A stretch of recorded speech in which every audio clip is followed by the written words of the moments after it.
Officer. Thank you for attending this briefing, and I would like to introduce our Emergency Management Director, Jonathan Lord. Thank you, Julie, and thank you everybody for being here.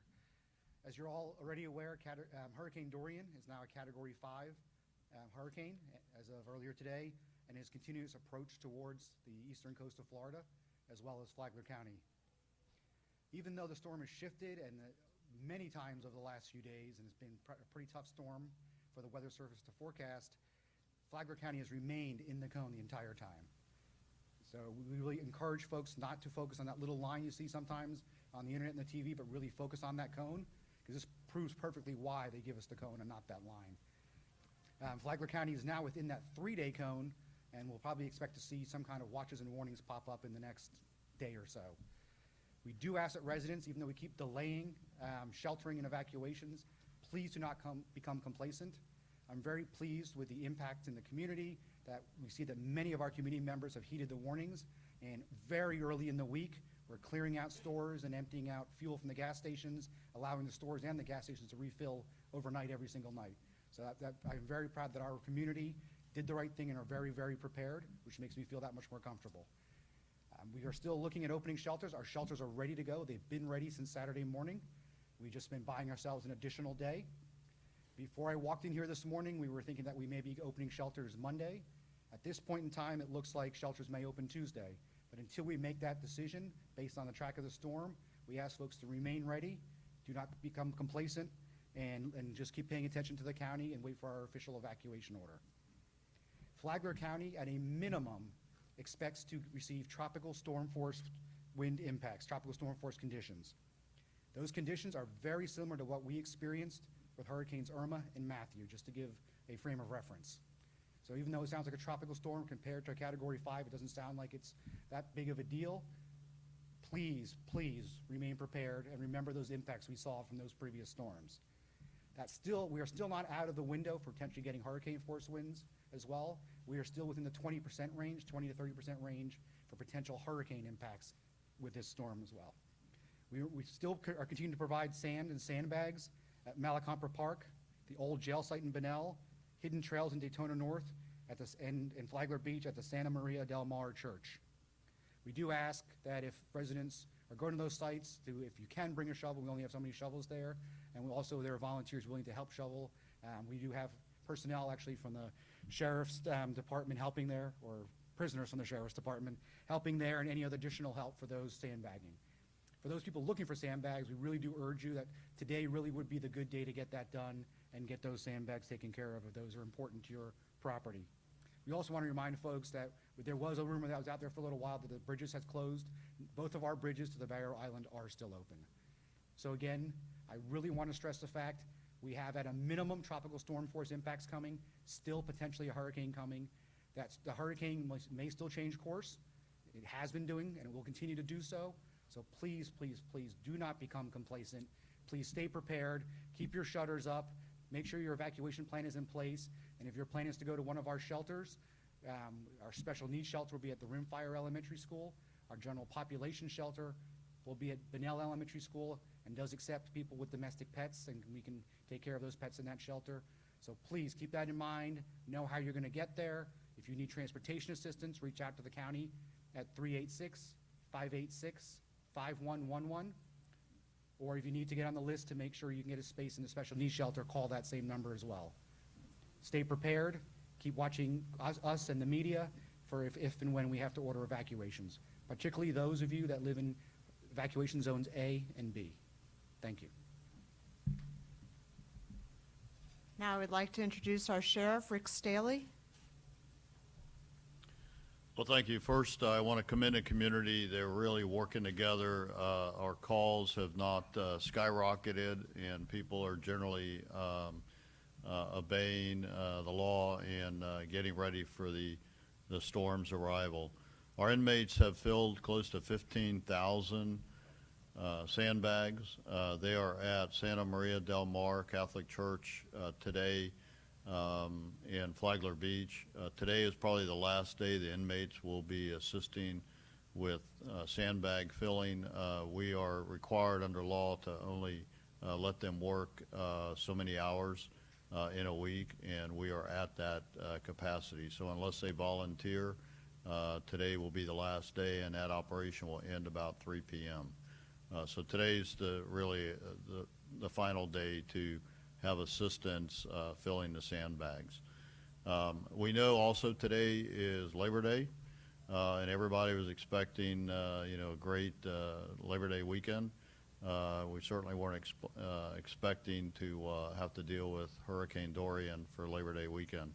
So if you're now having a hurricane party in addition to your Labor Day party, we ask that you drink responsible, have designated drivers, and just generally remember that the priority should be the hurricane. You do not want to end up in the Green Roof Inn, also known as the county jail, for the hurricane. Might be secure and so forth, but the accommodation would probably be better at the shelters.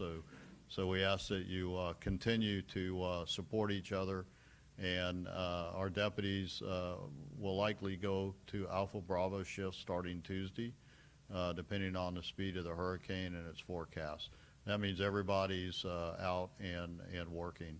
We're currently providing support staff from the sheriff's office to assist the county with their call center around the clock. So for the community, just know that your sheriff's office is prepared and ready for anything that Dorian throws at us. Of course, we're all praying that it continues to soon make a northeast turn and go back further out into the Atlantic. That would be the best thing for us. So keep the prayers going. That's what we really need to have happen. Thank you. Now we'll hear a word from Flagler School Superintendent Jim Taggart. Good morning. First, I want to tell you, as a school district, we really appreciate all of our municipalities and the cooperation that they have demonstrated. This is my third year, and this is the best I've seen our group all work together as a collaborative team. So I'm appreciative of that as a school district, and I want to express that. The leadership of EOC, with Jonathan Lord, we will continue to follow the direction from EOC, and we appreciate Jonathan's leadership. I want to thank our staff, teachers, and administrators for working so quickly late this week, which seems like a long time ago now, preparing our campuses and other properties for the storm. Yesterday, we did go ahead and cancel classes for Tuesday, September the 3rd. We will make a decision on the rest of the week as we get additional information about the path of the storm. We are ready, as Jonathan said earlier, with shelter space as soon as the county calls for evacuations.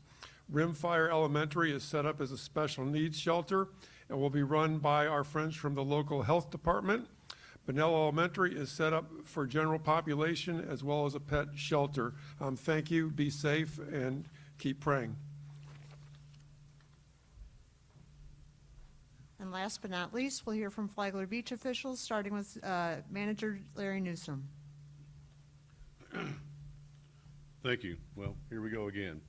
But one of the things I wanted to mention as well is basically we couldn't do it unless we did it together. So I thank the county and the other cities, because it really is coming together. It's not going to change what may happen, but at least we're working together.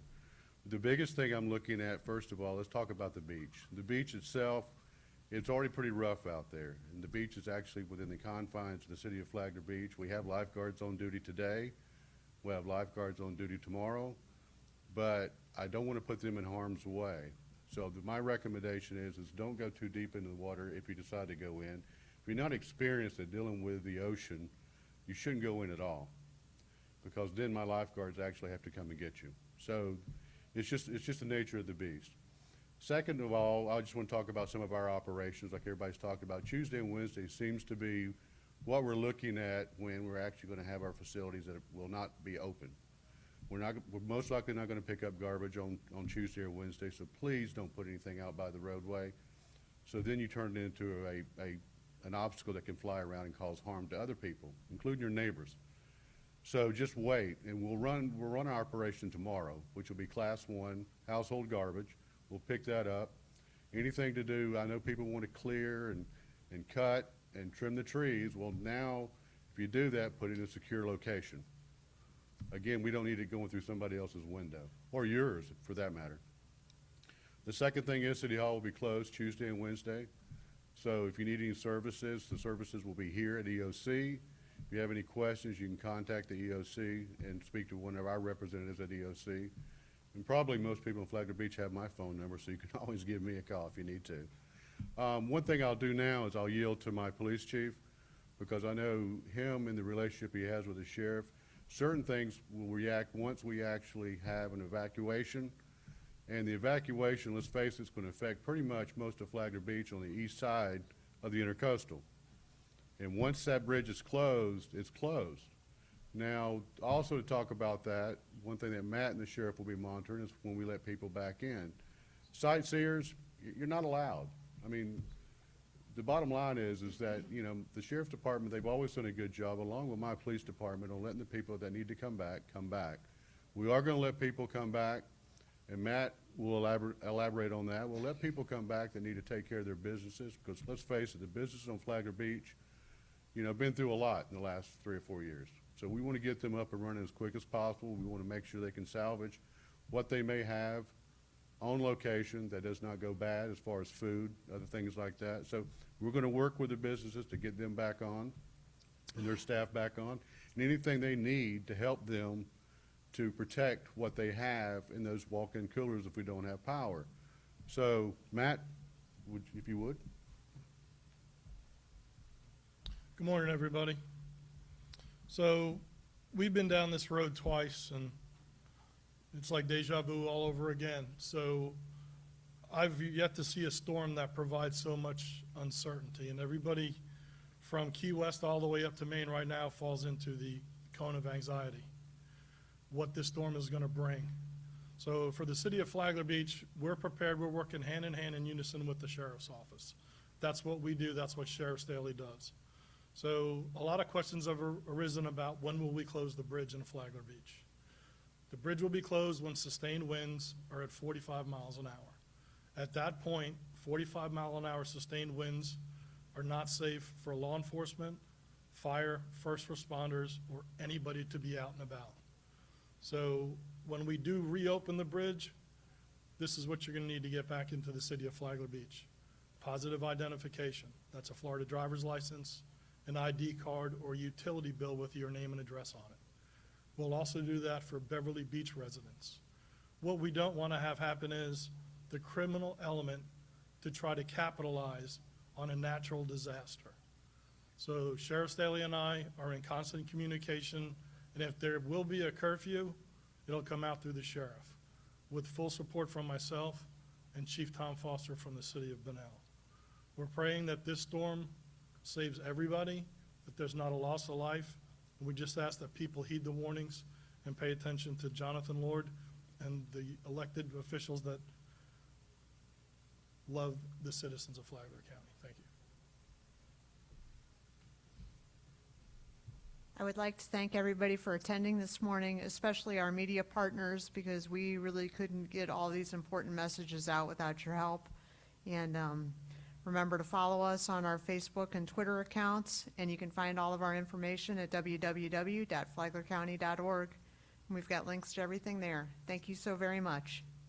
Be safe.